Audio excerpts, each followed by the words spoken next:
Taa ministeera nagaa ka turanii fi miseensi caffee Oromiyaa obbo Taayyee Danda'aa meeshaalee waraanaa seeraan ala qabatanii argamuun himannaa irratti dhiyaate wal qabatee har'a mana murtii dhiyaachuun ragaalee ittisaa 2 dhiyeeffataniiru.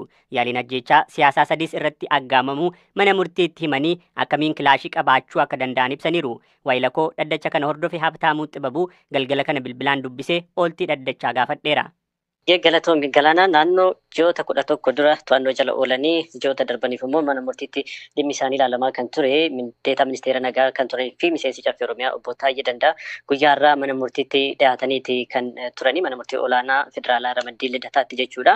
Beellamni har'atti kan qabamee tures ragaalee ittisaa isaanii dhaggeeffachuudhaaf kan ture. Manni murtichaa ji'a adoolessaa bara 2016 jechuudha. Adoolessa 30 himatawwan jalqabaa lamaan irraa bilisa jechuudhaan himata meeshaa waraanaa seeraan alaa qabatanii argamu jedhu akka ofirraa ittisan murteessetti kan ture. Haaluma kanaan obbo Taayyee Danda'aa ragaa ittisaa isaanii guyyaa har'aa dhaggeessifachuu kan danda'an jechuudha. Ragaaleen ittisaa obbo Taayyee Danda'aa waammatan immoo aangoota mootummaa 5 kan isaan dhimmicha ni beeku jedhan jechuudha. Obbo Taayyee Danda'aa himata meeshaa waraanaa wajjin wal qabatee irratti hundaa'e yookaan immoo dhimma meeshaa waraanaa qabatanii argamu hin haallee haa ta'u malee balleessaa hin qabu jechuudhaan kana dura mana murtiitti dubbachuun isaanii ni yaadatama. Haaluma kanaan ragaalee ittisaa isaan waammatan 5 keessaa 2 guyyaa har'aa dhaddachatti argamuudhaan jecha isaanii kennaniiti kan isaan jiranii. Isaan tokko wayita obbo Taayyee Danda'aa deetaa ministeera nagaa turanitti hoogganaa isaanii kan turan yookaan immoo ministeera nagaa kan ta'an obbo Binnaalf Andu'aalamii ragaan ittisaa isaan lammaffaan immoo poolisii federaalaatti ajajaa qajeelcha waliigalaa ittisa yakkaa kan ta'an komishinara ittaanaa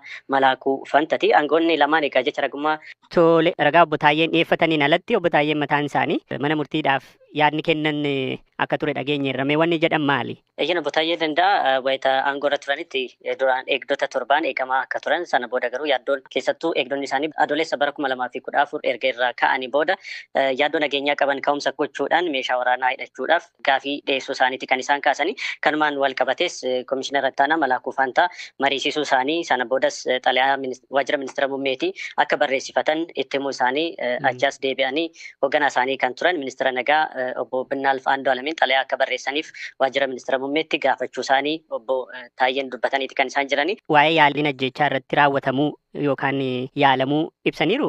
Eeyyan yaaliiwwan ajjechaa siyaasaa 3 irratti raawwatamaniiru jechuudhaanis kaasaniiti kan isaan jiran obbo Taayyeen.